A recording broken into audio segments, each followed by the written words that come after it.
En una fría tarde de noviembre de 2020, un hombre aparentemente normal entró con pasos firmes en la comisaría situada en el norte de Londres. La atmósfera en la habitación era la de cualquier comisaría de policía, tranquila pero tensa, con el sonido ocasional de teléfonos sonando y el sonido distante de voces apresuradas discutiendo informes. El hombre de aspecto inofensivo se acercó al mostrador. Con una cortesía casi pasada de moda, informó al agente de guardia que quería presentar una denuncia.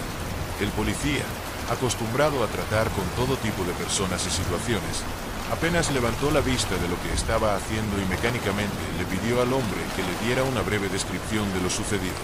Con la misma tranquilidad que tenía al entrar, el hombre respondió que había sido atacado.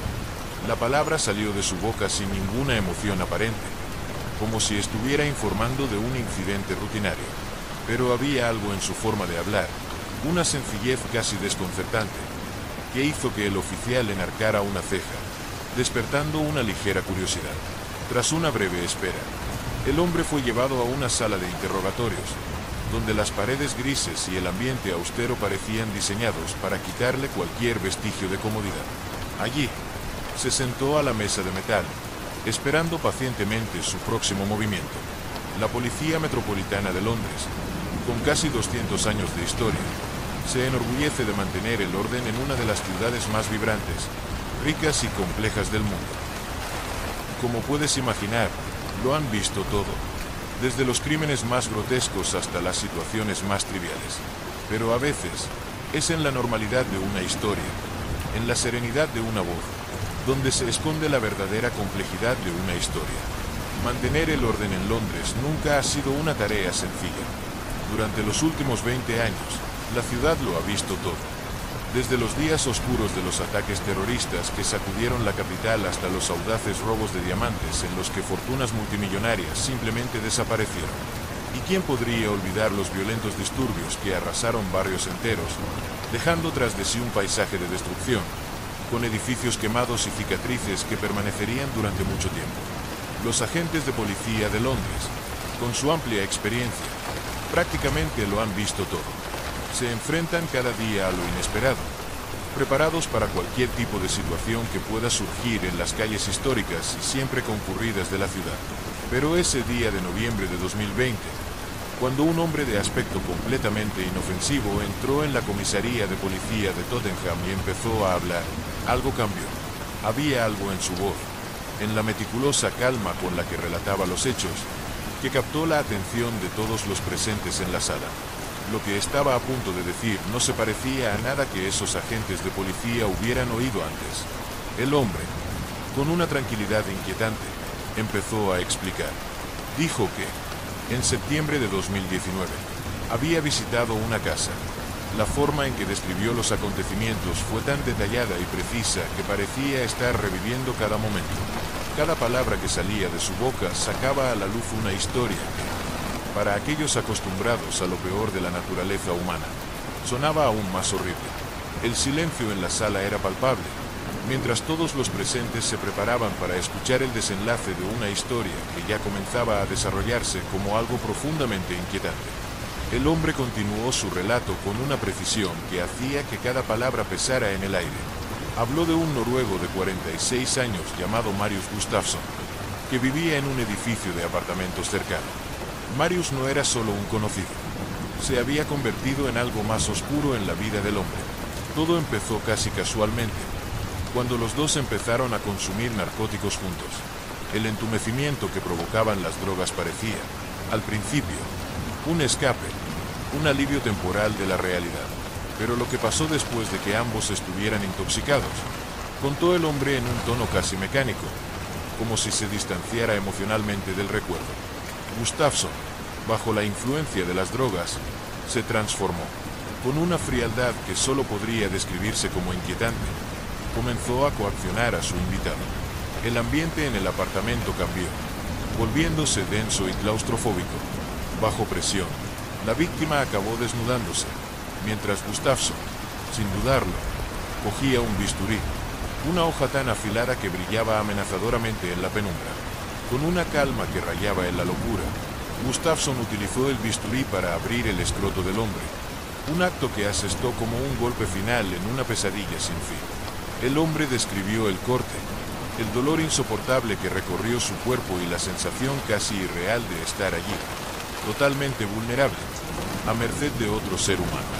Pero lo que dijo a continuación tal vez fue aún más impactante para los dos policías que escuchaban, petrificados. En lugar de correr a un hospital en busca de ayuda inmediata, el hombre, todavía en shock y posiblemente bajo la influencia de drogas, simplemente regresó a casa. En su mente confusa creía, o tal vez solo esperaba, que la herida sanaría por sí sola, que la pesadilla terminaría sin la intervención de otros. Pero la incisión, aunque superficial, le produjo un dolor insoportable que no cedía. Por mucho que intentara ignorarlo, la realidad era implacable y la esperanza de una cura natural parecía cada vez más lejana. El hombre continuó narrando su historia, cada detalle volviéndose más desgarrador que el anterior. El corte que Gustafsson le había hecho no sanó como esperaba. Al contrario, con el paso de los días, el dolor se convirtió en una presencia constante e insoportable que no solo consumía su cuerpo, sino que también carcomía su mente. El escroto se infectó dolorosa y peligrosamente, convirtiendo cada momento en un tormento. Los dos policías, experimentados y acostumbrados a afrontar todo tipo de situaciones, quedaron atónitos. La habitación pareció encogerse a su alrededor mientras escuchaban al hombre describir lo que hizo a continuación. En lugar de buscar ayuda médica, en un acto de desesperación y confusión, tomó una decisión que desafió toda lógica. En diciembre de 2019, regresó al departamento de Gustafsson, pero esta vez con un propósito aterrador en mente. Quería que le extirparan los testículos por completo. Gustafsson, que parecía tener una oscura influencia sobre él, estaba más que dispuesto a llevar a cabo este macabro acto. Pero él no estaba solo. Habían invitado a un conocido a unirse a ellos esa noche. Un ex asistente quirúrgico de 57 años llamado David K.S. La presencia de David, con su experiencia médica, debería aportar algún tipo de seguridad a la situación. Sin embargo, ocurrió todo lo contrario. David, con conocimientos que deberían utilizarse para salvar vidas, aparentemente se ofreció a ayudar a amputar los genitales de la víctima, un acto que, en cualquier circunstancia normal, se consideraría impensable. Pero lo más inquietante aún estaba por llegar. Sin que la víctima lo supiera, había más en juego esa noche oscura. La tensión en la sala de interrogatorios era palpable y los agentes, todavía tratando de procesar lo que estaban escuchando, sintieron que estaban a punto de descubrir algo aún más horrible. El hombre estuvo a punto de revelar un detalle que cambiaría todo. El hombre continuó su historia y lo que vino a continuación fue uno de los detalles más inquietantes. Sin que él lo supiera, David K.S. no estaba allí para ayudar realmente. Había algo profundamente mal en toda la situación, pero la víctima, en su estado vulnerable y confuso, no podía verlo. Cuando preguntó qué tipo de anestesia se utilizaría durante el procedimiento, esperaba escuchar algo que lo calmara, algo que le diera una falsa sensación de seguridad. Pero la respuesta que recibió fue todo lo contrario. Le dijeron que no le administrarían ningún sedante.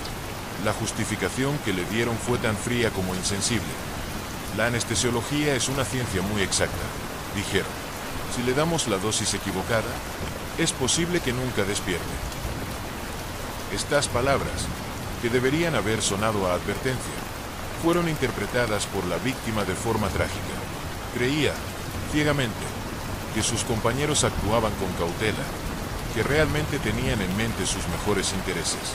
En realidad, sin embargo, la verdad era mucho más oscura. No estaban preocupados por su seguridad. Querían que sintiera cada segundo del dolor insoportable que estaba por llegar. La situación solo empeoró cuando, con calculada frialdad, Gustafsson configuró uno de sus teléfonos inteligentes para registrar todo el procedimiento.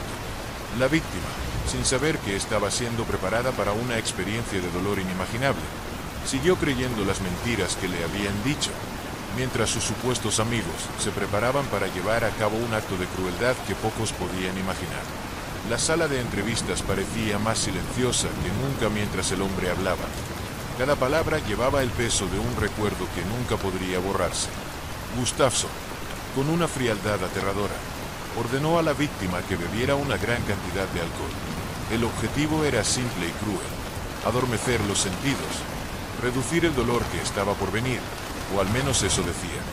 La víctima, ya profundamente inmersa en un estado de confusión y miedo, obedeció. Bebió todo lo que su cuerpo pudo soportar. Cada sorbo ardía mientras la incertidumbre sobre lo que estaba por suceder se intensificaba. Pero no importaba cuánto alcohol corriera por sus venas, no había suficiente bebida en el mundo para borrar el horror que le esperaba. Con los sentidos embotados y la mente nublada, la víctima era entonces atada y restringida, limitándose cada movimiento mediante restricciones fríamente calculadas. Sin embargo, por mucho que intentaran prepararlo, ninguna cantidad de alcohol o restricción sería capaz de silenciar sus gritos mientras comenzaba la verdadera pesadilla. La primera oleada de dolor indescriptible se produjo cuando Gustafsson, sin dudarlo, aplicó una pinza metálica para ganado en los testículos de la víctima. El objeto, diseñado para causar el máximo dolor y sufrimiento, lo apretó con fuerza brutal, y el grito que resonó en la habitación fue el sonido de un hombre al borde de la locura. La víctima, aún atrapada y sin poder liberarse, sintió cada segundo de ese dolor como si fuera una eternidad. Pero lo peor aún estaba por llegar. La víctima explicó que después de la agonía inicial de la pinza, esperaba que el siguiente acto fuera la amputación, la extirpación completa de los testículos, como se había prometido. Se preparó mentalmente para este dolor, creyendo que, después de esto, el tormento terminaría. Sin embargo, lo que ocurrió después fue mucho más perverso. En lugar de llevar a cabo la amputación que tanto temía la víctima, Marius Gustafsson, con un sadismo que solo puede calificarse de monstruoso, con una mirada fría y calculadora, Gustafsson cogió un hierro al rojo vivo, cuyo metal al rojo vivo brillaba como una promesa de dolor inminente. Sin previo aviso ni vacilación, presionó el hierro en la carne expuesta de la víctima, quemando profundamente las letras E y M en la parte posterior de su muslo. El olor acre a carne quemada llenó el aire, y el grito de dolor que resonó por la habitación fue desesperado, un sonido que parecía venir de lo más profundo de su ser. En medio de su tormento, la víctima logró reunir fuerzas para gritar, con la voz llena de dolor y desesperación: ¿Qué me hiciste? Pero Gustafsson, en lugar de responder, se limitó a mirarlo con una frialdad inquietante. Con la misma calma cruel, ordenó a la víctima declarar su servidumbre eterna. El procedimiento no continuará a menos que usted lo haga, dijo, con la voz vacía de cualquier emoción, como si estuviera dando una simple instrucción. La víctima, ya destrozada por el sufrimiento, se dio cuenta de que no había escapatoria. El dolor era insoportable y el miedo a lo que estaba por venir lo dominaba. Desesperado por poner fin a esta pesadilla, se rindió, gritando en sumisión. Sus palabras resonaron con total resignación: Tú eres mi señor y amo de por vida. Cada sílaba era una rendición de su voluntad, una confesión de que ahora estaba bajo el control absoluto de Gustafsson. Pero para Gustafsson, eso todavía no fue suficiente. Había un placer sádico al escuchar esas palabras y quería más. Con una sonrisa apenas perceptible, obligaba a la víctima a repetir una y otra vez la proclama de su sometimiento. Cada repetición era otra cicatriz en el alma de la víctima, una confirmación de que, en ese momento, lo había perdido todo: su dignidad, su libertad e incluso su propia identidad. El silencio en la habitación era casi insoportable cuando finalmente Gustafsson, con gélida autoridad, ordenó al asistente quirúrgico que comenzara su terrible trabajo. David K.S., fascinado por la imponente presencia del escandinavo, dio un paso adelante. En su mano, el afilado bisturí brillaba bajo la pálida luz, prometiendo dolor y sufrimiento. Bajo el mando de Gustafsson, K.S. cortó profundamente los genitales de la víctima, un movimiento preciso y brutal que hizo que la sangre fluyera y el aire de la habitación se volviera más espeso, casi asfixiante. La víctima, todavía atada e indefensa, sintió el bisturí desgarrar su carne, cada segundo una eternidad de agonía. Sin embargo, lo que sucedió después fue algo que nadie podría haber predicho. Durante el proceso de extirpación del primero de los dos testículos de la víctima, K.S. de alguna manera dudó. Era como si, en ese momento de extrema crueldad, Algo dentro de él le hubiera hecho retroceder. En lugar de completar la mutilación que había comenzado, K.S., en un acto que rayaba en la locura, revirtió su acción. Con inquietante calma, volvió a colocar los testículos de la víctima en su escroto abierto, como si intentara, de alguna manera perversa, reparar el daño que acababa de causar. Luego empezó a coser la herida, con las manos trabajando con rapidez pero con brusquedad. Las suturas estaban desiguales, torcidas, como si la idea de corregir fuera una broma cruel en sí misma. La víctima, que ya estaba más allá de la desesperación, miró horrorizada lo que estaba sucediendo. El dolor, que ya era casi insoportable, ahora se mezclaba con una confusión total. La mente, al borde del colapso, luchaba por comprender el porqué de tanta crueldad. Pero allí, en aquella habitación, donde hacía tiempo que se había abandonado la lógica, no había lugar para la explicación ni para la redención. Solo dolor, sumisión y una creciente sombra de locura que parecía envolver a todos los presentes. Gustafsson, con los ojos brillantes de impaciencia y furia contenida, exigió al asistente quirúrgico completar el procedimiento, que ya se había convertido en una verdadera pesadilla. Sin embargo, K.S., con una expresión que mezclaba tensión y pánico, informó que la operación había empezado a salir mal. Lo que siguió fue un momento de pura incertidumbre. No estaba claro si esta afirmación era cierta o si Gustafsson, en otro juego sádico más, había ordenado a K.S. que mintiera, aumentando aún más el terror de la víctima. Pero una cosa era segura: el caos que reinaba en aquella habitación era innegable. Pronto, en medio del caos, llegó la orden que nadie esperaba. Gustafsson, abruptamente, ordenó a la víctima que abandonara el apartamento. La voz autoritaria y fría no dejó lugar a dudas. La víctima, completamente aterrorizada y en shock, obedeció sin dudarlo. No había otra opción. El miedo era absoluto, y el deseo de escapar de ese horrible lugar era aún más fuerte. Cuando más tarde se le preguntó por qué había regresado al apartamento de Gustafsson en lugar de buscar ayuda médica inmediata, la víctima explicó algo que parecía desafiar toda lógica. El noruego, a pesar de toda su crueldad, tenía un carisma intenso, casi hipnótico. Gustafsson no era solo un hombre de aspecto intimidante, sino alguien que ejercía una extraña y poderosa influencia sobre quienes lo rodeaban. Era como si la víctima, aunque conocía el peligro, fuera arrastrada hacia atrás por una fuerza que no podía comprender, una combinación mortal de miedo y fascinación. La víctima dijo que Gustafsson no solo era carismático, sino también astutamente manipulador. Cuando se conocieron, la víctima estaba sumida en una profunda depresión, y fue en ese momento de vulnerabilidad que el noruego la capturó, de la misma manera que un líder de una secta cautiva a un seguidor desesperado por encontrar dirección. Cada palabra, cada gesto de Gustafsson parecía cuidadosamente planeado para crear una red invisible alrededor de la víctima, hasta que, sin darse cuenta, ella quedó completamente bajo su hechizo. Una vez que Gustafsson tuvo a la víctima firmemente en sus manos, comenzó a introducirla en un mundo oscuro e inquietante, el mundo de la llamada modificación corporal. Al principio parecía una curiosidad, algo que prometía aliviar el vacío interior, pero rápidamente se convirtió en algo mucho más siniestro. La víctima comenzó a conocer a otros miembros del círculo íntimo de Gustafsson, hombres que compartían la misma fascinación morbosa por la cirugía amateur. Eran personas que vivían al margen de la sociedad, unidas por una obsesión común que les llevaba a desafiar los límites del cuerpo humano. Pero detrás de todo esto había algo aún más inquietante.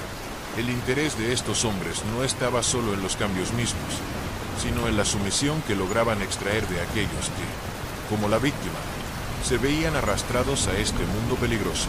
Cada procedimiento, cada corte, no era solo una transformación física, sino una prueba de poder, una demostración de control absoluto. La víctima, una vez perdida en su propio dolor, ahora se encontraba atrapada en un ciclo de manipulación y crueldad, donde cada elección parecía guiada por las manos invisibles de Gustafsson y su círculo de seguidores. La víctima habló con voz llena de amarga tristeza, describiendo un proceso que, con el tiempo, se reveló como uno de los momentos más oscuros de su vida. Al principio todo parecía diferente. El grupo que Gustafsson le presentó parecía acogedor y amigable, casi como una nueva familia que la entendía y le ofrecía un sentido de pertenencia. Al principio, dijo la víctima, parecían genuinos, como si realmente les importara. Pero a medida que pasaron los meses, una sombra comenzó a formarse sobre esta aparente camaradería. Lo que parecía ser un refugio rápidamente se convirtió en una red de manipulación y coerción. Gustafsson y sus seguidores, con inquietante astucia, comenzaron a convencer a la víctima de que la verdadera felicidad solo se podía alcanzar extirpando completamente sus genitales. La forma en que abordaron el tema fue insidiosa, centrándose en las inseguridades de la víctima sobre su identidad de género. Se centraron en mis problemas con mi identidad, explicó la víctima a la policía, con la voz temblorosa al recordar. Me dijeron que la castración me curaría, que era una opción curativa, algo que me sanaría. Era como si, a través de una retórica cuidadosamente elaborada, hubiera moldeado la percepción que la víctima tenía de sí misma, creando una falsa creencia de que este procedimiento extremo era la única solución a sus problemas internos. En ese momento, el grupo ya no era un simple círculo de amigos, sino una implacable fuerza de persuasión, manipulando cada aspecto de la psique de la víctima hasta que la idea de la castración fuera no solo aceptable, sino deseable. Una decisión que, en un estado de claridad, habría sido impensable, ahora parecía una elección inevitable. Y así, la víctima se encontró al borde de un precipicio emocional y físico, guiada por una visión distorsionada de su propia felicidad, minuciosamente tejida por quienes se decían amigos. Mientras la víctima continuaba su narración, su voz comenzó a flaquear, mostrando la profundidad del sufrimiento que llevaba. Ella reveló que bajo la dirección de Gustafsson y su grupo, se le ordenó mantener una fachada específica sobre su situación. Dijeron que si mi terapeuta me preguntaba, debía decirle que fue idea mía, no de nadie más, dijo, con el peso de la traición evidente en cada palabra. Los ojos de la víctima se llenaron de lágrimas cuando comenzó a describir la devastación física que había sufrido. Con un profundo sentimiento de desesperación, habló de cómo le mutilaron los genitales, una escena de horror que parecía sacada directamente de una pesadilla más oscura. El sufrimiento físico y emocional la consumió y se encontró luchando contra un impulso oscuro y terrible, el deseo de acabar con la vida de Marius Gustafsson. Este impulso, que se había convertido en una presencia constante e inquietante, parecía ser el último fragmento de control que le quedaba. Cuando se le preguntó por qué no se había puesto en contacto con la policía antes, la víctima explicó sus preocupaciones con una claridad angustiosa. Tenía razones legítimas para temer por su seguridad, afirmando que los seguidores de Gustafsson eran numerosos y se contaban por decenas de miles. El miedo a las represalias, la sensación de estar rodeado por una fuerza mayor e implacable y la constante amenaza que representaban los seguidores de Gustafsson hacían que cualquier intento de buscar ayuda pareciera una tarea desesperada y potencialmente mortal. La víctima estaba sumergida en un mar de confusión y miedo, luchando por procesar la traición y la crueldad que había sufrido, mientras intentaba encontrar una manera de recuperar la sensación de control en medio del caos en el que se había convertido su vida. Cada palabra que compartió fue un intento de reconstruir su historia, una búsqueda desesperada de justicia y comprensión en medio de la devastación. Cuando la víctima, con una mirada llena de angustia y miedo, reveló que Gustafsson dirigía una secta de castración en línea, los agentes de la policía metropolitana escucharon con una mezcla de incredulidad y preocupación. De hecho, dirigía esta cruel secta desde la comodidad de su apartamento en Tottenham, y la oscura verdad detrás de sus actividades estaba a punto de salir a la luz. Poco después de que la víctima firmara una declaración formal, los investigadores se movilizaron. Se dirigieron al apartamento de Gustafsson con tranquila determinación.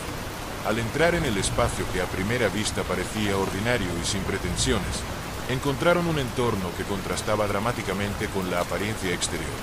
El apartamento reveló una colección de objetos que eran nada menos que inquietantes. Entre los hallazgos más alarmantes se encuentran varios ganchos de acero, conocidos como elastradores, instrumento utilizado tradicionalmente para las castraciones. Estos ganchos, cuya presencia en cualquier otro contexto podría considerarse un mero artículo médico, adquirieron aquí una connotación mucho más siniestra. Estaban dispuestos con meticulosa precisión, como si esperaran el próximo acto de crueldad. Además de los elastradores, la policía encontró otros objetos igualmente sospechosos.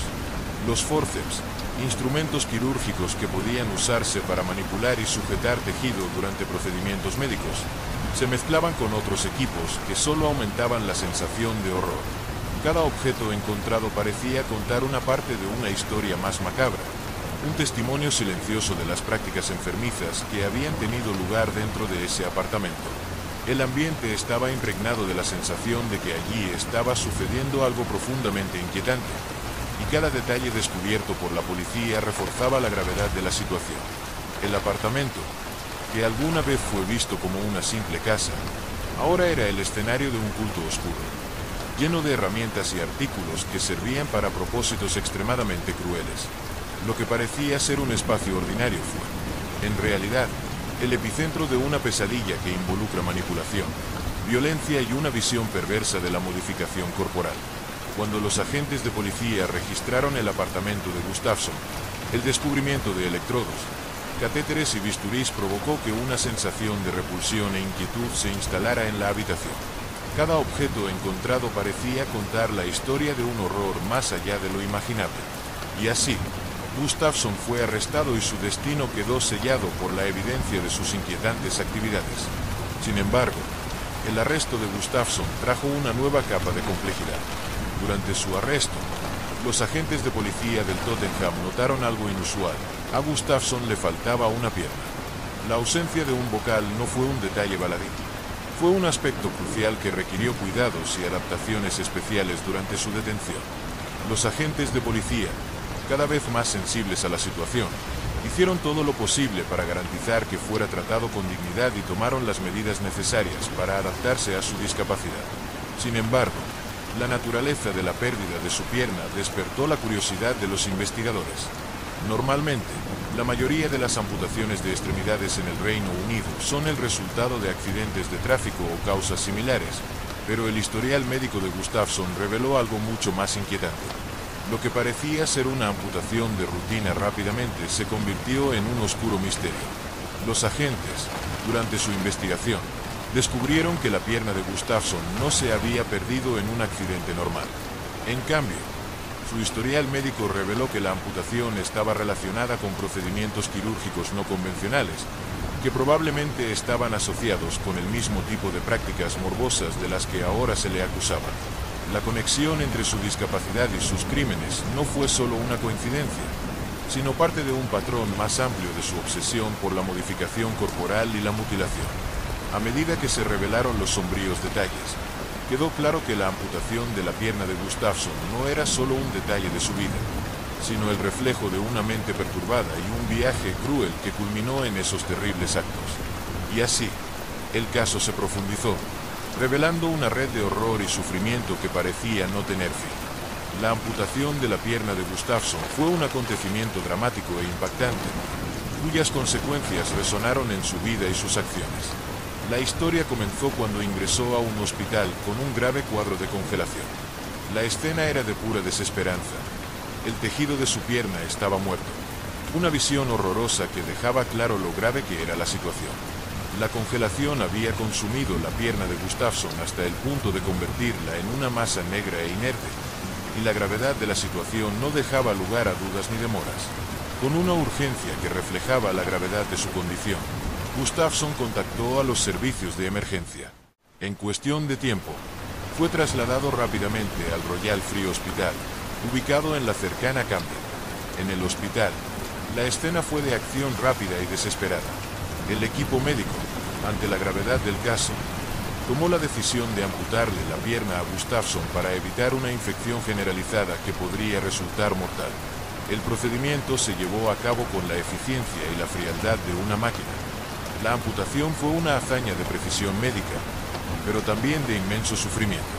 Después de la cirugía, Gustafsson fue internado en cuidados intensivos y recibió atención médica a las 24 horas durante 2 meses completos. Los días en el hospital se prolongaron, marcados por una vigilancia constante y el intento de adaptarse a una nueva realidad. Su vida quedó temporalmente suspendida en un limbo de recuperación y cuidados. Cuando finalmente le dieron el alta, Gustafsson se encontró confinado a una silla de ruedas. La pérdida de su pierna no solo cambió su movilidad, sino que también restringió su capacidad para trabajar con tanta frecuencia y eficacia como antes. El impacto de esta discapacidad física fue más que una limitación práctica. Fue una marca imborrable que moldeó su vida. De alguna manera, reflejó un viaje marcado por la obsesión y la crueldad que aún estaba por llegar. La intensidad del sufrimiento de Gustafsson no se limitó a su condición física. También se reflejó en las medidas que tomó para mantener su nueva realidad. Entre julio de 2019 y octubre de 2021, reclamó casi 20.000 libras esterlinas en cheques de discapacidad. Con calculada frialdad, buscó una compensación financiera, como si la pérdida de su pierna fuera una oportunidad para explorar sistemas diseñados para ayudar a quienes realmente lo necesitan. Cada cheque recibido era un sombrío recordatorio de su determinación de aprovechar la situación, convirtiendo su discapacidad en un medio de subsistencia. Pero buscar una compensación no era lo único que buscaba Gustafsson después de su arresto. En un giro aún más inquietante en su carrera, se encontró enfrentando acusaciones que aumentaron la gravedad de sus crímenes. Gustafsson fue acusado de 5 cargos de causar daños corporales graves con intención, un conjunto de cargos que reflejaban la crueldad y violencia con la que había operado. Estas acusaciones cargaron con el peso de sus acciones más horrendas, revelando un patrón de brutalidad que era casi imposible de imaginar. Además, se enfrentaba a una acusación aún más inquietante, la de tomar una fotografía indecente de un niño. Este crimen, con su naturaleza particularmente abyecta, añadió una nueva capa de horror a la ya oscura narrativa de Gustafsson. Al principio negó todos los cargos con una confianza que parecía basarse en una creencia desesperada de que podría escapar de las consecuencias de sus acciones. Sin embargo, a medida que avanzaba la investigación y los investigadores profundizaban en las actividades nocturnas y prácticas macabras de Gustafsson, comenzó a surgir una lista cada vez mayor de crímenes. Con cada nuevo descubrimiento, la imagen de Gustafsson se volvía más oscura y compleja. La policía desenterró un laberinto de crímenes y atrocidades, cada uno más inquietante que el anterior, que expuso no solo el alcance de su depravación, sino también la aterradora realidad de su vida secreta. Era un día frío y gris de febrero cuando Damon Burns, un acompañante masculino de 29 años, entró en la vida de Marius Gustafsson. Su encuentro no fue una mera casualidad, sino el resultado de una conexión forjada a través de una aplicación de citas online, donde, entre líneas de perfiles y mensajes, ambos compartieron sus fantasías más profundas e inquietantes. A medida que sus conversaciones se volvieron más íntimas y reveladoras, Gustafsson no dudó en revelar su deseo más oscuro. Quería someterse a una castración. No fue solo un capricho pasajero, era una necesidad visceral, una obsesión que quería satisfacer. Y, de manera inquietante, quería que Burns fuera su compañero en este acto extremo. Gustafsson no se anduvo con rodeos a la hora de expresar sus deseos. Fue directo, casi clínico, en su enfoque. La solicitud era simple en sus palabras, pero implicaba un procedimiento que trascendía la normalidad y sondeaba las profundidades de lo grotesco. Quería que Burns no solo testificara, sino que también ayudara activamente a llevar a cabo el acto de mutilación. Burns, al recibir el mensaje, sintió un torbellino de emociones. Al principio dudó, enfrentándose a un dilema interno sobre si debía o no involucrarse. La petición era surrealista y la gravedad de lo que se pedía parecía casi inverosímil. En su respuesta, trató de mantener la calma y afirmó: "No tengo ningún problema con eso". Pero la verdad era mucho más complicada. Era consciente de que el procedimiento no era solo un acto de mutilación física, sino también un acto que podía tener consecuencias fatales si no se realizaba con extrema precisión. El mensaje de Burns fue un intento de tranquilizar a Gustafsson, pero también reflejaba una angustia subyacente. Sabía que el proceso entrañaba riesgos importantes y que, aunque su respuesta pudiera parecer tranquilizadora, las implicaciones reales del procedimiento estaban lejos de ser sencillas. Las palabras de Burns, "pero no perderás mucha sangre", fueron un intento de suavizar el impacto de la brutal realidad, un intento de mantener la situación bajo control mientras la profundidad de la tarea que teníamos por delante se volvía más clara y más inquietante. Este diálogo, aparentemente trivial en la superficie, ocultaba la intensidad de un deseo macabro y de un acto que traspasaba los límites éticos y humanos. Y así, la historia de Gustafsson y Burns se desarrolló por un camino oscuro y tortuoso, que condujo a un paisaje de horror y desesperación que era a la vez fascinante y aterrador. El oscuro deseo de Gustafsson estaba lejos de ser un impulso momentáneo. Fue el resultado de una obsesión meticulosa y profundamente arraigada. En una confesión que reveló la profundidad de su depravación, le dijo a Damon Burns que había estudiado a fondo varios métodos de castración. No solo había teorizado sobre el procedimiento, sino que también lo había practicado en un número sorprendente de hombres, 26, para ser exactos. Cada una de estas experiencias había contribuido a su conocimiento clínico y su confianza para llevar a cabo este acto extremo. Para Gustafsson, este proceso de castración fue más que un acto físico. Fue una transformación, una metamorfosis que anhelaba experimentar personalmente. Se refería a sí mismo como nulo, designación fría y técnica derivada del término anulación genital, que reflejaba su deseo de someterse completamente a su propia concepción de control e identidad. Para él, esto no era solo un procedimiento, fue una marca definitiva de su viaje personal. Para conseguir la colaboración de Burns, Gustafsson hizo una oferta que parecía generosa por su sencillez, un pago inicial de 50 libras esterlinas. Esta cantidad, aunque significativa, fue solo el comienzo de un acuerdo mucho más complejo y financieramente complicado.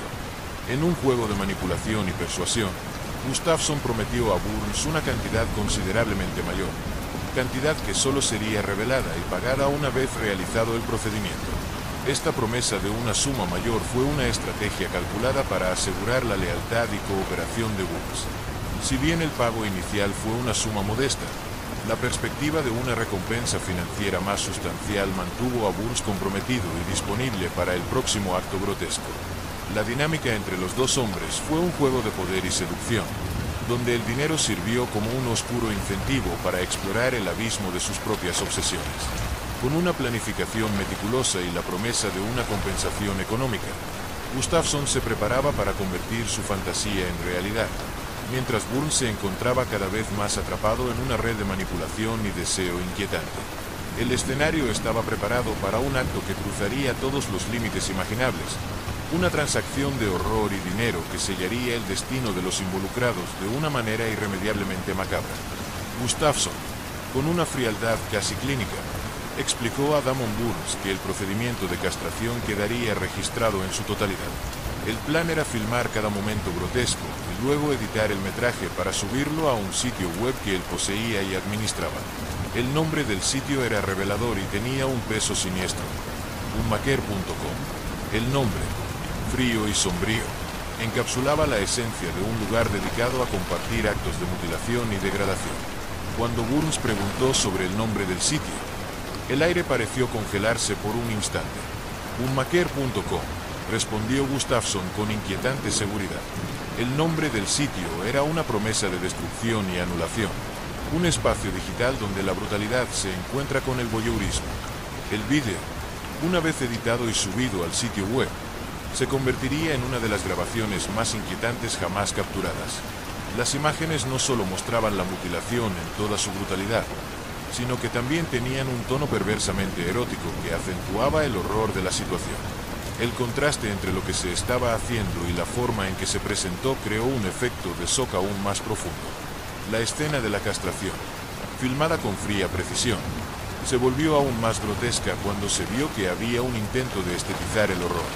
El vídeo se convirtió en una ventana a un abismo de crueldad y perversión, un espectáculo horrendo donde la realidad de la mutilación era distorsionada por una narrativa que intentaba imitar un tipo de belleza macabra.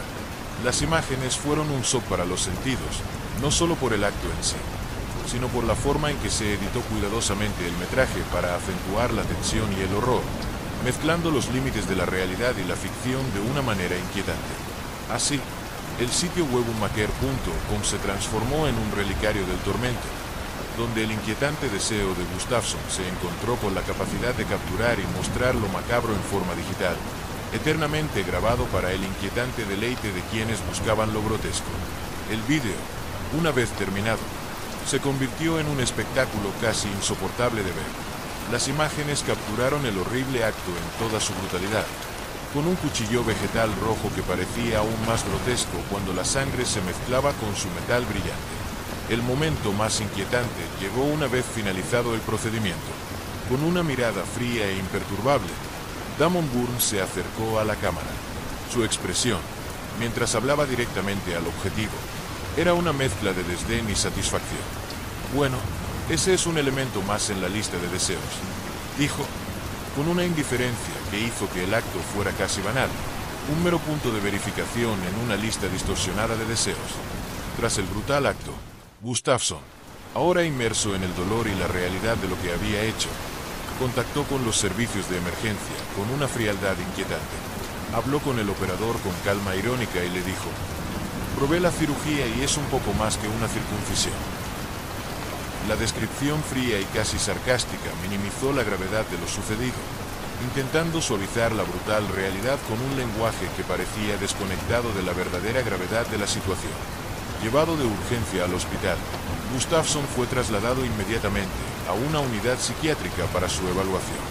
Su condición física fue solo el comienzo de los problemas que surgirían. Al ser examinado por los médicos, reveló un relato extraño e inquietante de lo sucedido. Explicó, con una extraña mezcla de desdén y justificación, que había participado voluntariamente en el procedimiento, tratando su mutilación casi como si fuera un experimento académico. Esta declaración, hecha en un estado de shock y dolor, reflejaba la retorcida complejidad de su mente, donde el sufrimiento y la autodestrucción se mezclaban con una racionalización fría y calculadora. Mientras lo evaluaban, la escena en la que se encontraba reflejaba no solo la gravedad de sus acciones, sino también el caos psicológico que acompañaba a tanta desesperación y obsesión. El vídeo, la descripción del procedimiento y la posterior reacción de Gustafsson pintaron un cuadro oscuro e inquietante que profundizaba en las profundidades del comportamiento humano y sus devastadoras consecuencias. Gustafsson, a pesar del caos que había dejado a su paso, salió del hospital después de solo 72 horas, sorprendiendo incluso a los médicos por su aparente resistencia. Habían expresado sus reservas sobre su estado, pero Gustafsson insistió en que se encontraba perfectamente bien, afirmación que no reflejaba la complejidad y el horror de su situación. En el momento en que le dieron el alta, no perdió el tiempo y contactó inmediatamente a Damon Burns. Burns, que había salido del apartamento de Gustafsson en estado de shock, confesó más tarde que mientras se alejaba tuvo un ataque de náuseas tan intenso que vomitó de camino a casa. El impacto de la brutal escena había sido tan profundo que apenas podía afrontar la realidad de lo que había presenciado. Sin embargo, al contactar con Burns, Gustafsson reveló que el grotesco espectáculo no había sido un hecho aislado. Informó que se habían organizado varias otras castraciones antes y que Burns fue nuevamente invitado a ayudar con, en sus palabras, un compañero sexy y pervertido. La invitación de Gustafsson no fue una mera formalidad. Era una oferta tentadora para continuar participando en su red de mutilación. Durante los 2 años siguientes, Burns se vio envuelto en un ciclo de acontecimientos cada vez más inquietantes. Le pagaron una suma asombrosa, por un total de más de 50.000 libras esterlinas, por su participación en varios otros actos de mutilación intencional. El dinero era un poderoso cebo que lo mantuvo ocupado mientras el horror se desarrollaba ante él una y otra vez. Sin embargo, Burns no fue el único cómplice. El inframundo de Gustafsson estaba poblado por otros participantes, cada uno de los cuales contribuía al ciclo actual de violencia y obsesión. El grupo operaba en las sombras, impulsado por una combinación de perversión y ganancias, donde lo macabro y lo rentable se entrelazaban de maneras inquietantes. Las acciones de Gustafsson y sus cómplices pintaron un retrato sombrío de una red dedicada a explorar los límites de la crueldad humana, donde la moralidad y la cordura eran meros conceptos distantes. Tras el arresto de Gustafsson en noviembre de 2020, la investigación reveló una faceta aún más inquietante de su personalidad maníaca. La policía descubrió que durante el tiempo que estuvo libre, Gustafsson estuvo en constante comunicación con un joven llamado Jacob Grimia Plebe. Su encuentro tuvo lugar en septiembre de 2018, cuando Jacob tenía apenas 16 años. Lo que comenzó como un simple encuentro rápidamente se convirtió en algo mucho más oscuro. Gustafsson, con su talento para la manipulación y la seducción, estableció una conexión con Jacob que rápidamente evolucionó hacia una retorcida relación paternal. El joven Jacob, en busca de aprobación y pertenencia, se sintió atraído por el carisma del hombre mayor, adentrándose en el macabro mundo de las modificaciones corporales que promovía Gustafsson. Con el paso del tiempo, Gustafsson comenzó a introducir a Jacob en este inquietante universo, guiándolo a través de prácticas extremas y profundamente inquietantes. En un momento particularmente impactante, Gustafsson no dudó en compartir un detalle grotesco de su obsesión. Se jactaba de almacenar los testículos de sus víctimas voluntarias en frascos de conservación. Esta revelación, hecha con una frialdad casi clínica, no fue solo una demostración de su crueldad, sino también una forma de afirmar su dominio y control sobre Jacob. Para Gustafsson, estas botellas eran más que simples objetos, eran trofeos de su depravado viaje, símbolos concretos de su poder y maldad. La idea de coleccionar partes del cuerpo, con su inherente horror, se convirtió en un medio para reforzar su influencia sobre quienes lo rodeaban. Jacob, atrapado en este ambiente inquietante, estaba siendo moldeado no solo por la influencia directa de Gustafsson, sino también por la atmósfera de brutalidad y obsesión que impregnaba todos los aspectos de su relación. Esta dinámica no solo puso de relieve la profundidad de la manipulación de Gustafsson, sino que también reveló el impacto devastador que tuvo en quienes ingresaban a su círculo. La relación entre Gustafsson y Jacob era un microcosmos de una red más amplia de depravación, donde el control y la obsesión se entrelazaban en un ciclo continuo de sufrimiento y perversión. Tras el arresto de Gustafsson en noviembre de 2020, uno de los descubrimientos más inquietantes realizado por la policía reveló el macabro alcance de la influencia de Gustafsson. La investigación desenterró un intercambio de mensajes entre Gustafsson y un joven llamado Jacob Crimi Appleby, encuentro que comenzó en septiembre de 2018, cuando Jacob tenía apenas 16 años. Su relación evolucionó hasta convertirse en algo profundamente perverso y manipulado, y su comunicación sacó a la luz detalles impactantes. Gustafsson, con su insidiosa habilidad de manipulación, logró convencer a Jacob de entrar en su mundo de crueldad y obsesión. En una de estas reveladoras conversaciones, Gustafsson se jactaba de que guardaba los testículos de sus voluntarias víctimas en frascos de conservación.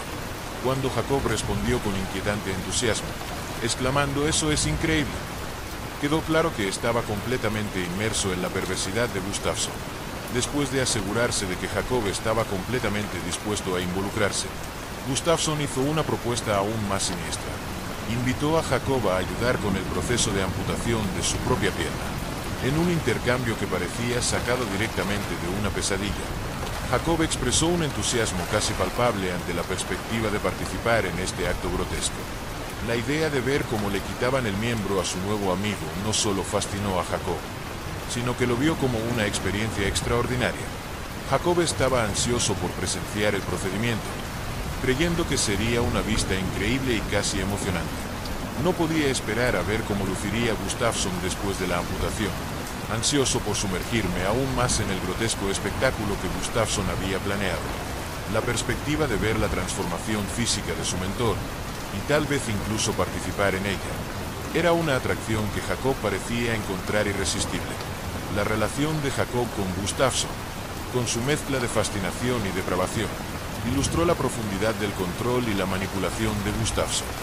Su relación se había convertido en un espacio donde la crueldad y la obsesión se entrelazaban, reflejando el impacto devastador que Gustafsson tenía en quienes se dejaban seducir por su siniestra influencia. Después de meses de arduas discusiones e inquietantes intercambios sobre los métodos más seguros para realizar una amputación, Gustafsson y Jacob Crimi Appleby finalmente idearon un plan endiabladamente ingenioso. La fecha elegida para hacer realidad su horrible proyecto fue el 21 de febrero de 2019. Jacob, de solo 18 años, abandonó su casa en las afueras de Deon y se dirigió al apartamento de Gustafsson en Tottenham, con la anticipación mezclada con un oscuro sentimiento de anticipación. Cuando llegó Jacob, Gustafsson lo recibió con una cordialidad siniestra y lo condujo al interior del apartamento. La atmósfera se llenó de un denso silencio, interrumpido solo por el sonido de sus pasos resonando en los fríos y duros pisos. Al entrar a la cocina, Jacob notó de inmediato un gran recipiente de plástico colocado en el centro de la habitación. El contenedor estaba lleno hasta el borde con una mezcla de agua y hielo, un detalle que parecía tener un propósito muy específico, pero que Jacob aún no entendía del todo. Gustafsson explicó que el contenedor sería crucial para el procedimiento que seguiría. Durante las siguientes 8 horas, mientras se desarrollaba la preparación para el acto, el joven Jacob observaba con una mezcla de fascinación y nerviosismo. Cada movimiento de Gustafsson parecía cargado de una intención fría y calculada. La atmósfera estaba llena de una tensión palpable. Cada detalle se planeó meticulosamente para garantizar que la operación se llevara a cabo con la máxima precisión, sin comprometer la seguridad de Gustafsson.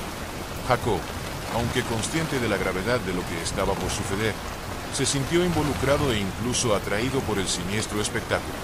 La mezcla de agua y hielo no fue solo un accesorio grotesco, sino una parte fundamental del plan: lograr que el tejido permaneciera lo más frío posible para minimizar sangrados y complicaciones. Gustafsson estaba preparado para comenzar el procedimiento, y Jacob estaba allí, no solo como observador, sino como cómplice involuntario en el siniestro ritual de mutilación que se desarrollaba ante él. Gustafsson y Jacob se vieron inmersos en un escenario de pura crueldad e ingenio.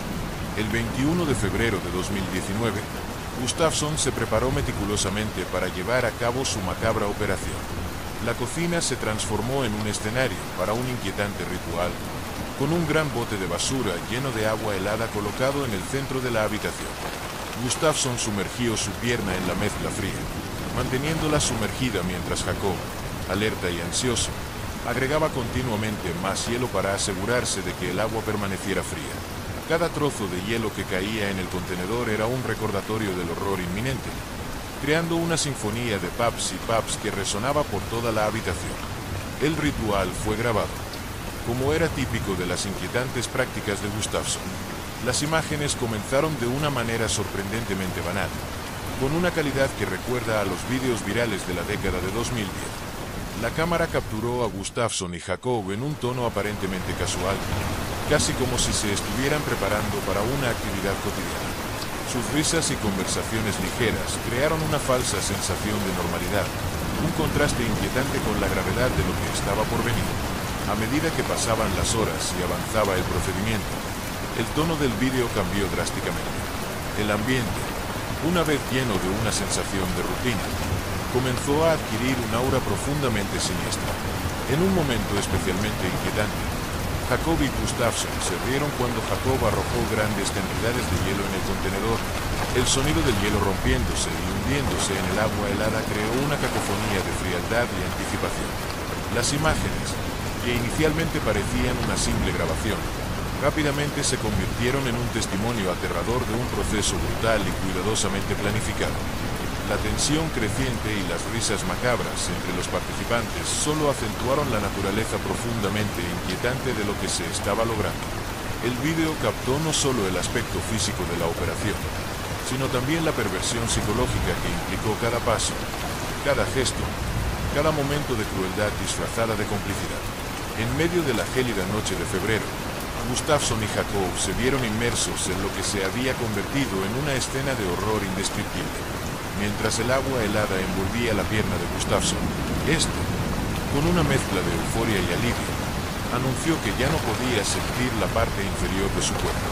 Jacob, en un estado de inquietante exaltación, celebró junto a él y la pareja compartió un extraño momento de triunfo en medio del caos. La atmósfera estaba cargada de una perversa sensación de triunfo, como si la pérdida de sensibilidad fuera una victoria en un juego siniestro en el que los dos eran participantes voluntariosos y macabros. Sin embargo, la magnitud de las inquietantes actividades de Gustafsson pronto se haría evidente para las autoridades. Ante la creciente gravedad de los delitos y la necesidad de una respuesta coordinada, se organizaron operaciones policiales en Londres, Escocia y Gales. La presión sobre la red de cómplices de Gustafsson llevó al arresto de al menos 10 personas vinculadas a su red terrorista. El apartamento de Gustafsson fue sometido por segunda vez a una minuciosa inspección. El equipo de investigadores, moviéndose con determinación casi meticulosa, Registró todos los rincones del apartamento en busca de pruebas. Durante una búsqueda detallada en la habitación, descubrieron algo que desafiaba la comprensión. Escondido detrás de una cómoda, los agentes encontraron un frasco que contenía el pene cortado de Gustafsson, meticulosamente conservado. El hallazgo fue un detalle macabro que reveló el alcance y la profundidad de la perversión involucrada en las actividades de Gustafsson. Además, en la computadora portátil de Gustafsson se encontró lo que podría ser un detalle menor pero igualmente inquietante. Entre las pilas de material inquietante había un tesoro de pornografía infantil, un aspecto adicional del horror que, junto con el contenido gráfico del descubrimiento anterior, profundizaba más en la abyecta realidad de la vida de Gustafsson. Lo que comenzó como un acto de crueldad individual se desarrolló en un paisaje horrible y complejo, donde cada descubrimiento sacó a la luz nuevas capas de depravación y violencia. La intensidad del caso no hizo más que aumentar a medida que las investigaciones revelaron el profundo abismo de terror e inhumanidad que había alimentado Gustafsson, llegando a un nivel de horror que desafiaba la imaginación. La investigación sobre Gustafsson reveló un laberinto de horror y depravación, y cada descubrimiento profundizaba el abismo de su crueldad. Además de los inquietantes contenidos encontrados en el apartamento de Gustafsson, como los frascos con órganos mutilados y material de pornografía infantil, los investigadores desenterraron pruebas aún más macabras. Entre las impactantes imágenes que Gustafsson compartió con una red de personas perturbadas, también había representaciones de zoofilia, un aspecto que añadió una capa aún más repugnante al ya horrible escenario. La conexión de Gustafsson con estos grupos en línea no solo reveló su participación en prácticas aberrantes, sino que también demostró el alcance de su depravación. Estas imágenes, compartidas con una variedad de otros hombres en foros oscuros, sirvieron como una visión inquietante de la corrupción que impregnaba sus círculos.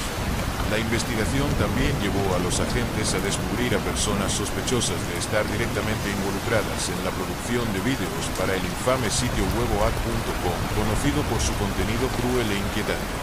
Entre estos individuos se encontraba un hombre rumano de 30 años que residía en Greta, Escocia, que afirmó haber participado en 2 horribles procedimientos con Gustafsson. Su participación añadió una nueva dimensión al caso, vinculándolo directamente con prácticas de mutilación.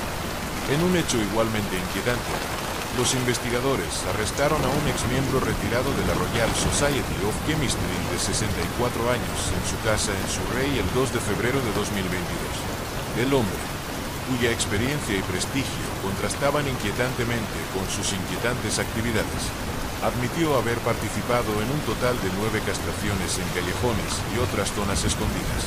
Además de su participación directa, también le había proporcionado a Gustafsson bisturí y kits de sutura, lo que facilitó el desarrollo del horror.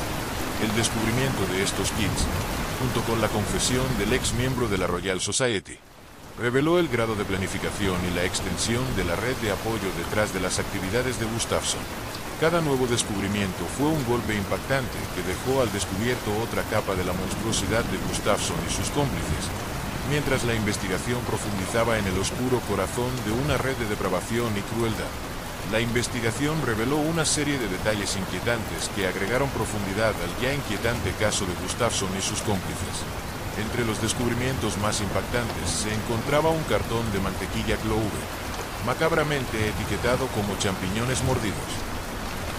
Dentro de este repulsivo embalaje, la policía encontró genitales humanos almacenados con cruel negligencia. La elección del envase y la etiqueta sirvieron como testimonio morboso del desprecio de los involucrados por la dignidad y la vida humana.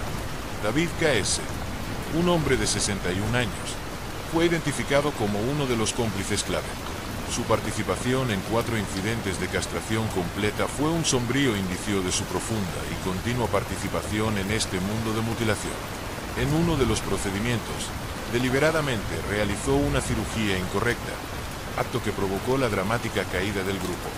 Durante 11 años, David K.S. ocupó un puesto como asistente de DOM en el Servicio Nacional de Salud de Gales, pero, paradójicamente, su experiencia sanitaria no estuvo acompañada de una formación médica formal.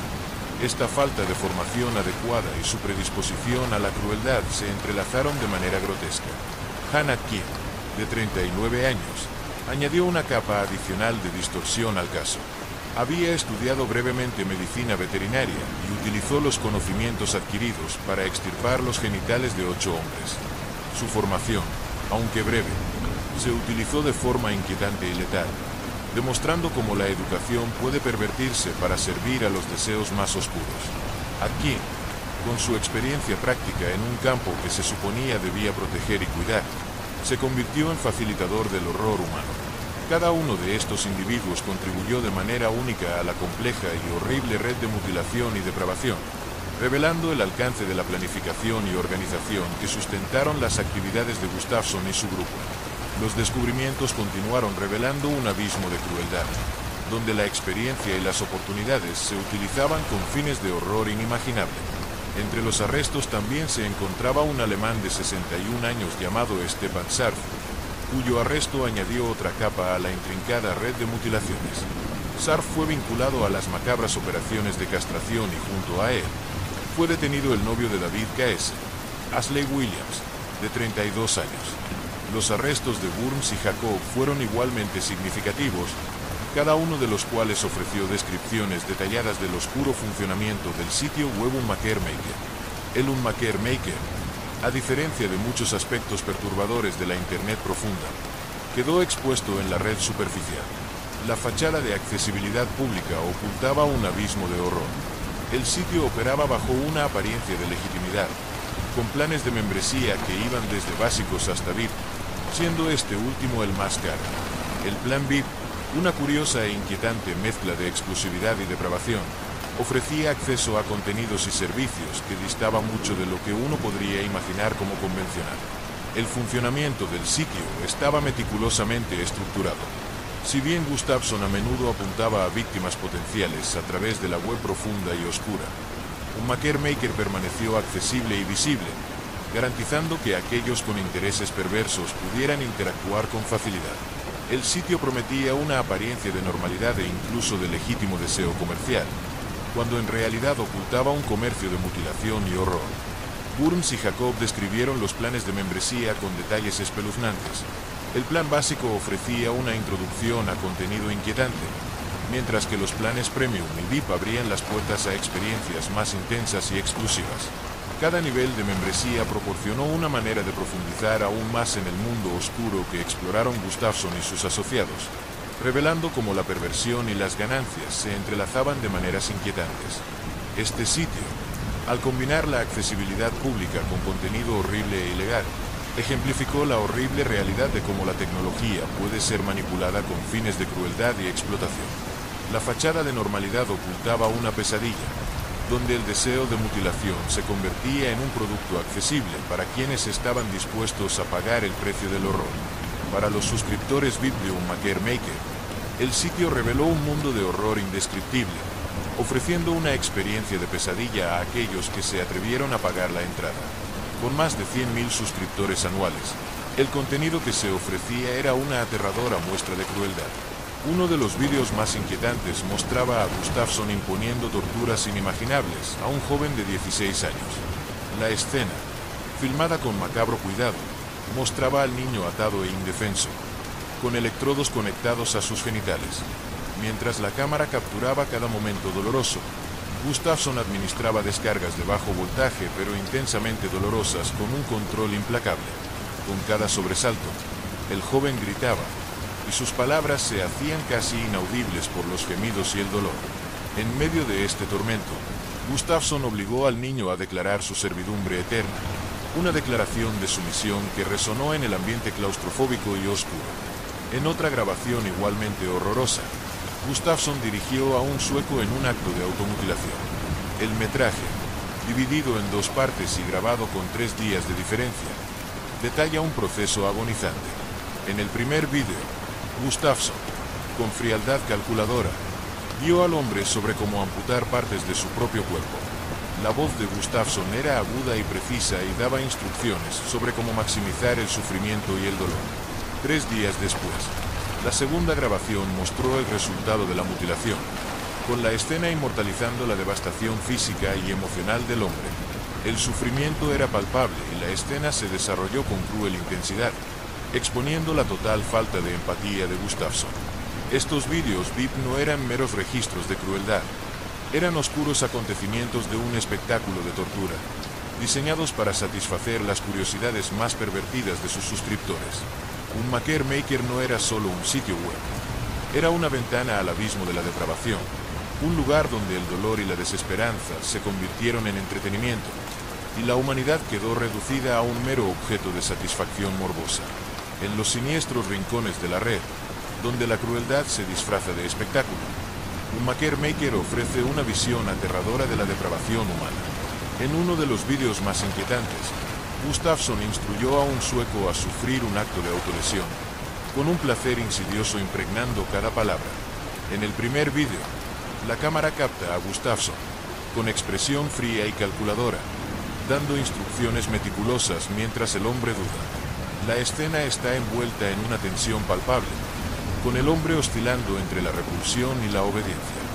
Gustafsson, con un tono de voz que mezcla aliento y mando, dice: "Tú sabes lo que tienes que hacer".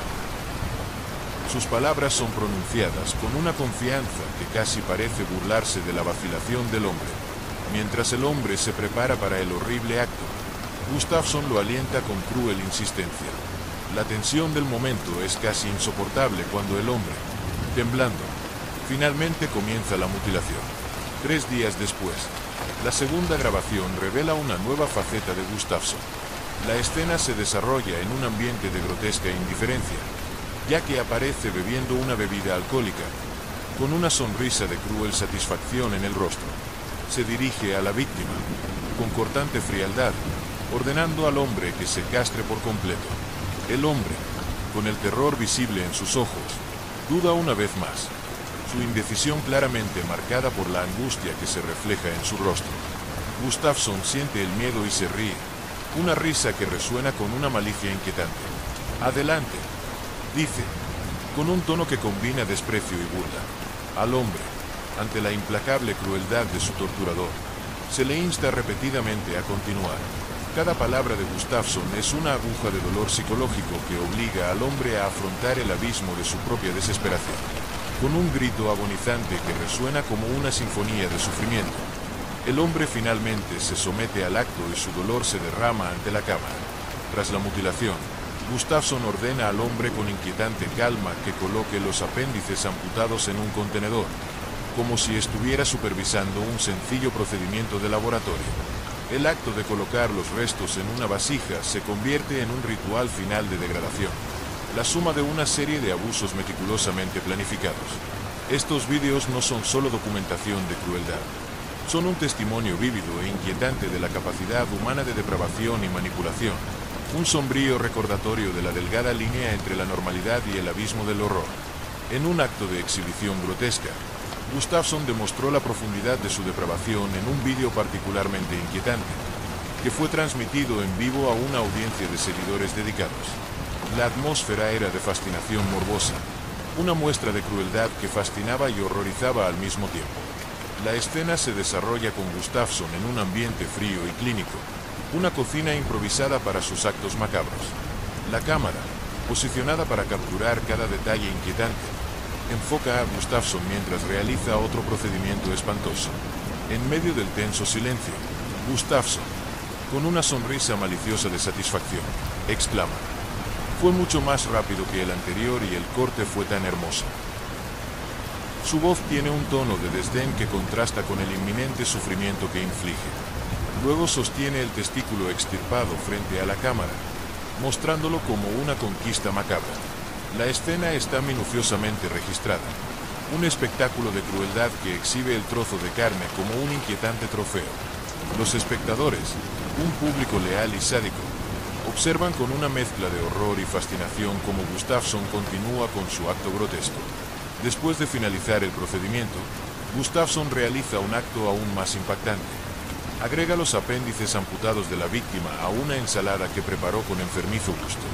El plato, preparado con precisión casi culinaria, se presenta con un entusiasmo que contrasta cruelmente con el carácter repulsivo de los ingredientes.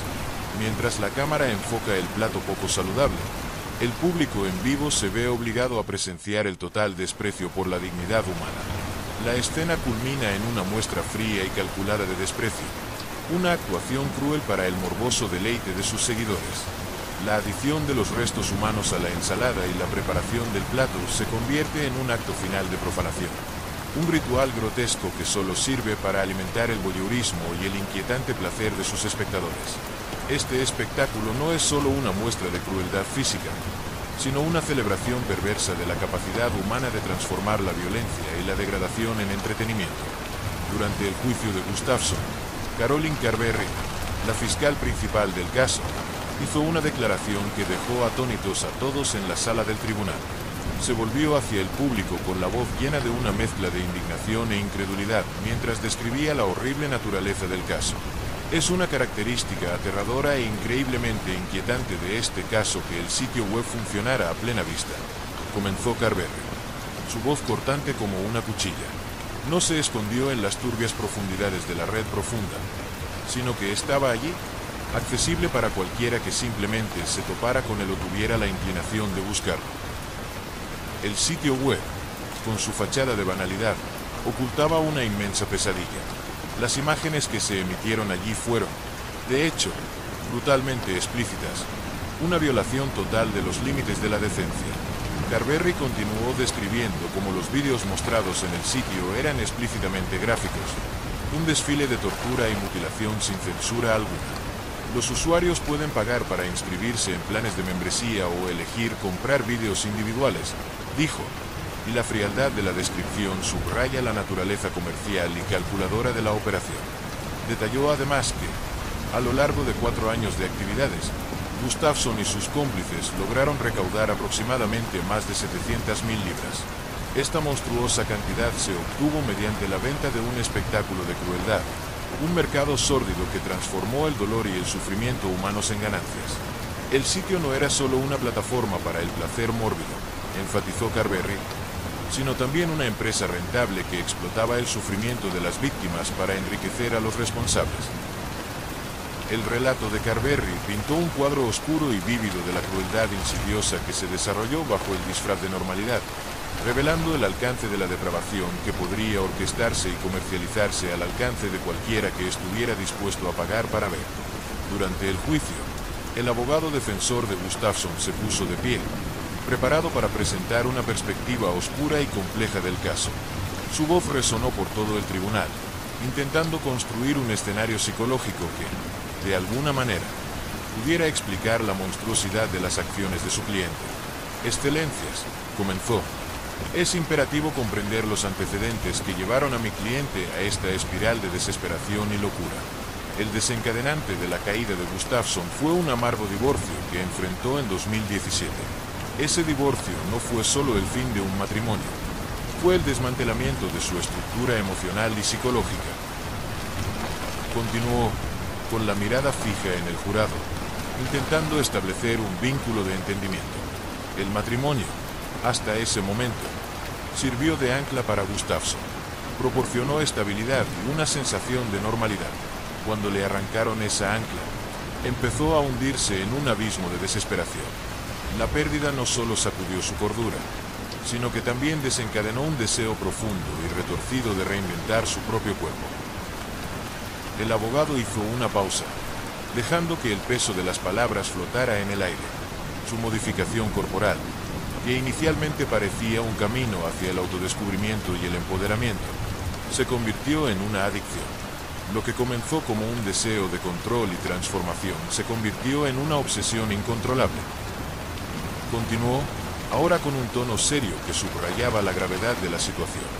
Además, a mi cliente le diagnosticaron una rara condición que afectó su percepción y comportamiento. Este diagnóstico, poco conocido y poco común, empeoró aún más su deterioro mental. Gustafsson no solo estaba lidiando con el impacto emocional de su divorcio, sino también con una condición que distorsionaba su realidad. El abogado hizo una pausa y miró al jurado con una mirada que mezclaba arrepentimiento y comprensión.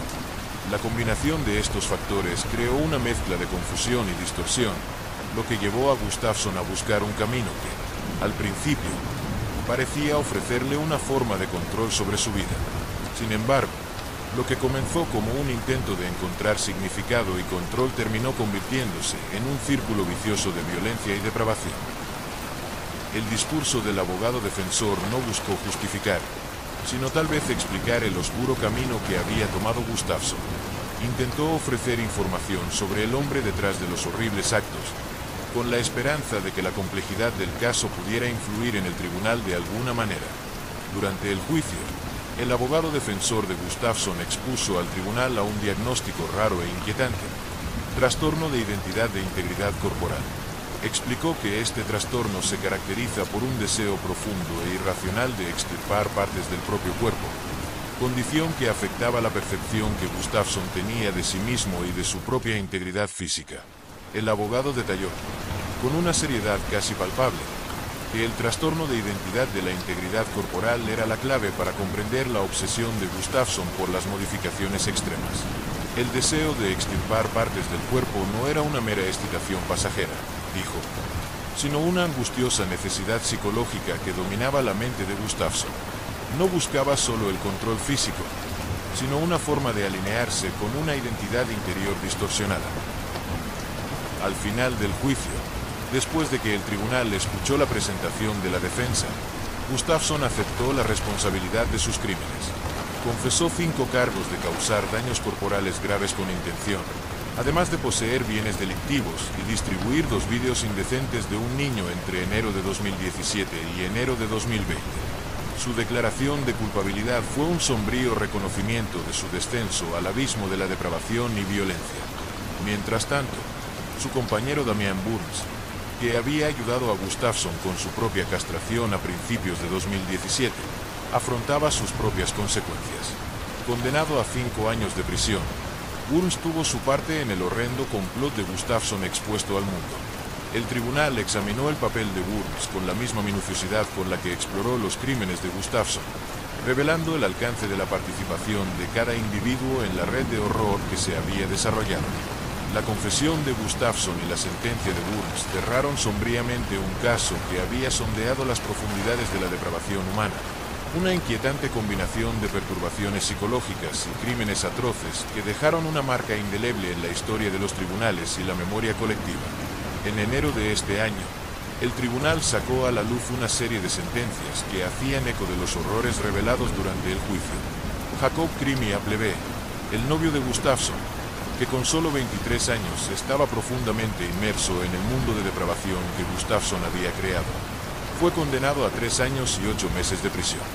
Su participación en las atrocidades de Gustafsson, marcadas por la complicidad que se desarrolló a lo largo de años, resultó en una dura sentencia que refleja la gravedad de sus acciones.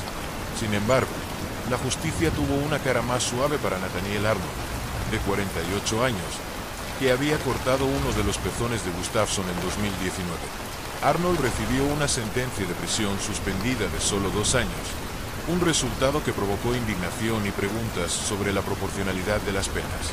A la luz de la gravedad de los crímenes cometidos, estas sentencias se dictaron oficialmente los días 4 y 5 de mayo de 2024, un momento crucial que marcó el cierre de un capítulo oscuro de la saga Gustafsson. La decisión estaba fresca en la mente de todos, pero fue el jueves 9 de mayo de 2024 cuando el caso adquirió una nueva dimensión de atención pública. El New York Post dio la noticia e informó sobre el impacto de las sentencias y el revuelo que siguió. La publicación detalla la inquietante naturaleza de los crímenes y la complejidad del caso, presentando la historia de Gustafsson y sus cómplices como una aterradora combinación de trastorno psicológico y violencia extrema.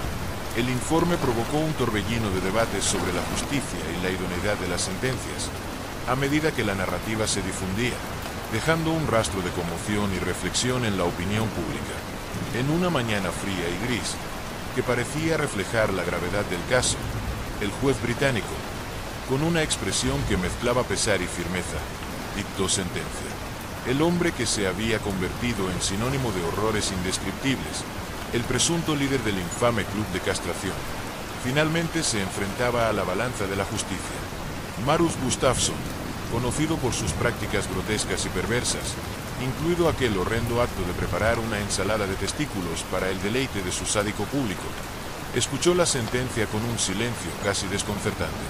El juez, al declarar los 68 años de prisión, lo hizo con una claridad que cortó el aire en la sala. Era un castigo que, aunque lo consideraba apropiado, parecía no solo un reflejo de la gravedad de los crímenes, sino también un esfuerzo por proporcionar un sentido de justicia, incluso frente a la enormidad del sufrimiento infligido. Gustafsson se había revelado como un maestro manipulador, alguien que no solo cometía crímenes atroces, sino que también, con una habilidad inquietante, atraía y dominaba a otros hacia su red de perversión. La decisión resonó por la habitación, pesada y definitiva. Las palabras del juez fueron una declaración de que, a pesar de toda la depravación, había una línea que la sociedad se negaba a cruzar. Finalmente se hizo justicia, en su forma más dura, poniendo fin a un capítulo de crueldad que parecía interminable. Sin embargo, al salir de la sala del tribunal, la sensación de resolución se sintió como una fina capa sobre un fondo más profundo de reflexión e inquietud. La historia de Gustafsson no terminó con su convicción, continuó resonando en la conciencia de todos los involucrados.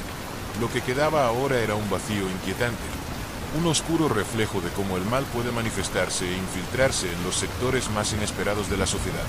El peso de la sentencia pareció ser un recordatorio brutal de que incluso en un sistema de justicia hay horrores que desafían la comprensión y dejan profundas cicatrices, tanto en quienes han sufrido directamente como en quienes observan y reflexionan sobre el horror revelado.